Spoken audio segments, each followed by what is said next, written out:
यहाँ जग जाहिर था कि गठबंधन जीत रही है। इसी बीच में बीजेपी के लोग और नीतीश कुमार के लोग जिस तरह से हमारे विधायकों को चोरी किया और उनको लगातार 24 घंटे गायब रखा, आज उसी का परिणाम है कि हमारे विधायकों को चोरी करके और उन्होंने अपनी 5वीं उम्मीदवार को जीत सुनिश्चित कराई।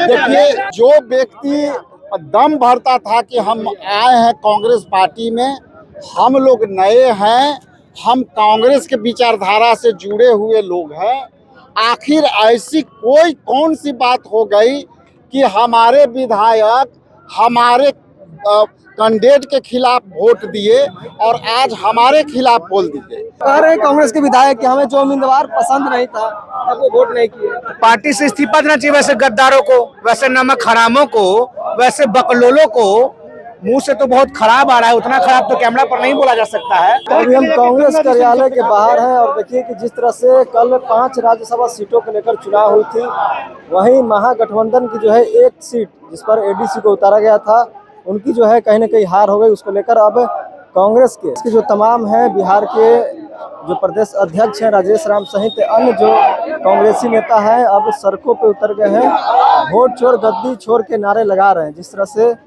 5 राज्यसभा सीट को लेकर चुनाव हुई थी, उसके बाद एनडीए ने जो है 5 सीट पर जीत हासिल की। वहीं महागठबंधन के एक जो राज्यसभा सांसद के उम्मीदवार थे एडीसी, इनका जो है हार हो जाता है और कहीं न कहीं 4 विधायक जिसमें 3 कांग्रेस के विधायक जो है वोट नहीं करते हैं। उसको लेकर कांग्रेस का आरोप है कि बीजेपी ने कहीं न कहीं हमारे विधायकों को जो है तोड़ने का काम किया है, तो उसको लेकर जो है अब पटना के सड़कों पे उतरे हैं। देखिए, तमाम कांग्रेसी पटना के सड़कों पर उतरे हैं और भारत के प्रधानमंत्री यानी कि नरेंद्र मोदी का जो है पुतला लेकर सड़कों पे उतरे हैं। तो देखिए, तमाम जो है पुतला दहन किया जा रहा है। सरकार तमाम दाव पेच के साथ कांग्रेस के विधायकों को कब्जा कर लिया, चोरी कर लिया, पैसों से खरीद लिया। उसके विरोध में कांग्रेस पार्टी आज सड़कों पर है। कांग्रेस तो कह रहे कांग्रेस के विधायक कि हमें जो उम्मीदवार पसंद नहीं था तब वो वोट नहीं किए। पार्टी से इस्तीफा देना चाहिए। वैसे गद्दारों को, वैसे नमक हरामों को, वैसे बकलोलों को मुंह से तो बहुत खराब आ रहा है, उतना खराब तो कैमरा पर नहीं बोला जा सकता है। तो वैसे गद्दारों को कहिए पार्टी से इस्तीफा दे दे, पार्टी से बाहर चला जाए। जो पार्टी को पसंद नहीं वैसा विधायक हमको भी पसंद नहीं। कांग्रेस इस पर कोई एक्शन लेगी? तमाम जो विधायक कल नहीं मौजूद थे उन सबका विधायक की बर्खास्त किया जाएगा। तीनों विधायकों का बर्खास्त, तीनों का सदस्यता बर्खास्त किया जाएगा। देखिए, कांग्रेस से जो भी 3 जो विधायक थे वो वोटिंग करने नहीं पहुंचे, उनको लेकर जो है कहीं न कहीं नाराजगी जाहिर कर रहे हैं। सभी सम्मानित पत्रकार बंधु, आज हम लोगों ने पुतला जो दहन किया है, ये लोकतंत्र में पहले वोट चोरी करने का परंपरा रहा, पहले संविधान को खत्म करने का परंपरा रहा। बीजेपी ने जिस तरह से पूरे देश में डराने का जो अभियान चलाया, ईडी सीबीआई से डराती है, उसके बाद ये सारी कार्रवाई करती है।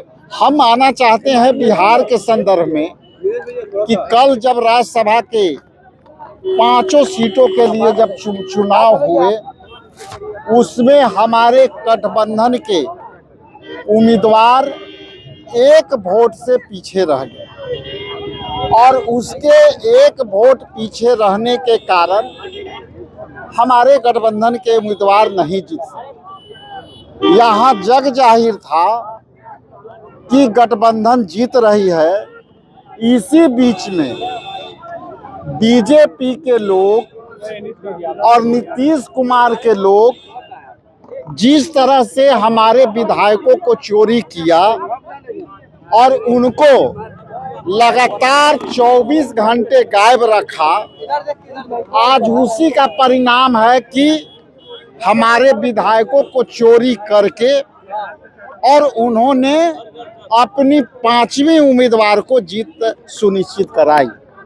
बीजेपी का ये परंपरा रहा है कि जिस पार्टी के साथ उनकी दोस्ती रहती है उनको भी खत्म करती है, तो दूसरे तरफ नीतीश कुमार जी को भी यहाँ के राजनीतिक हत्या कर दी।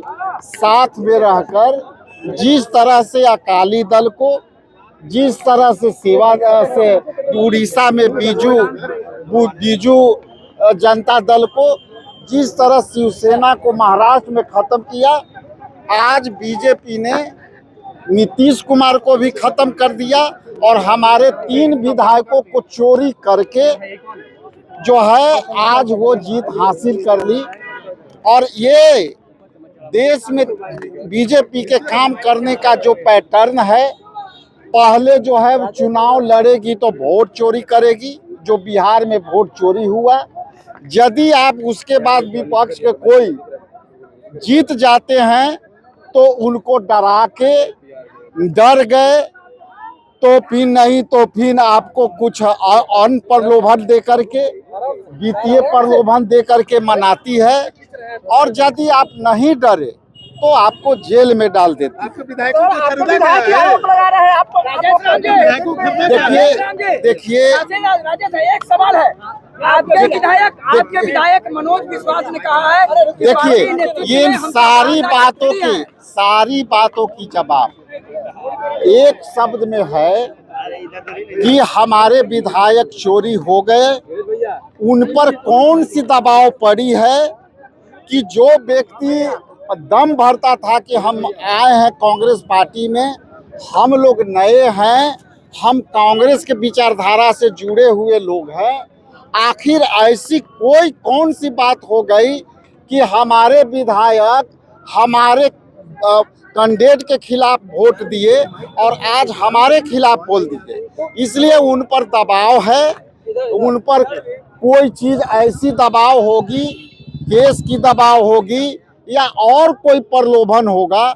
हम बात करे के कोशिश कर रहे हैं कि आपकी कौन सी दबाव है जो आप दम भरते थे कि हम कांग्रेस पार्टी के पक्का सिपाही बन रहे हैं।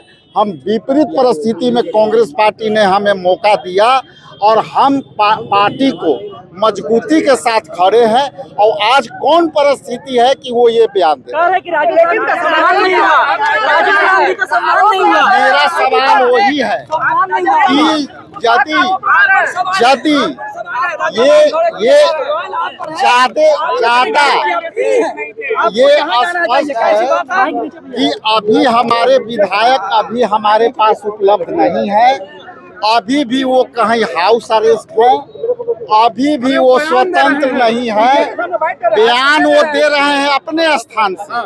यदि मेरे से संपर्क होंगे तो हम सारे बात बोले, लेकिन वो कहीं ना कहीं बीजेपी के दबाव में उनके साथ जरूर कुछ इस तरह का दबाव है जो दम भरते थे कि हम आज कांग्रेसी हैं, उस पर होगी। ये सारी विषय का जवाब हम अपने नेतृत्व के साथ बैठ करके और फैसला लेंगे। मैंने कहा कि हम सभी विषयों सवालों पर गंभीरता से विचार कर रहे हैं और हम केंद्रीय नेतृत्व से, हमारे नेतृत्वकर्ता राहुल गांधी जी हैं, खड़गे जी हैं, उनसे विस्तृत विचार विमर्श करके हम जो है बात करेंगे। हम क्षेत्रीय पार्टी नहीं है कि हम जो है एक व्यक्ति फैसला करेगा कि आपको राज्यसभा बनना है तो आप राज्यसभा जाइए, हम वैसे पार्टी के नहीं। देखिए, कांग्रेस के प्रदेश अध्यक्ष राजेश राम थे, कांग्रेस के जो 3 विधायकों ने कहीं न कहीं धोखा दिया है, उसको लेकर जो है काफी जो है बातें अपनी कहते हुए नजर आ रहे थे। बाकी कांग्रेस का जो है प्रोटेस्ट हो रहा है, जिस तरह से राज्यसभा सांसद को लेकर जो है कल वोटिंग हुई, उसमें कांग्रेस के 3 विधायक ने जो है वोटिंग नहीं की, वहीं आरजेडी के विधायकों ने जो है वोटिंग नहीं की। तो उसको लेकर जो है पार्टी कार्यालय के बाहर जो है बीजेपी के खिलाफ जो है मोर्चा खोला और नरेंद्र मोदी का जो है पुतला दहन करने का काम किया। बाकी आप क्या कुछ सोचते हैं अपना हमें देख सकते हैं, आप देख रहे थे।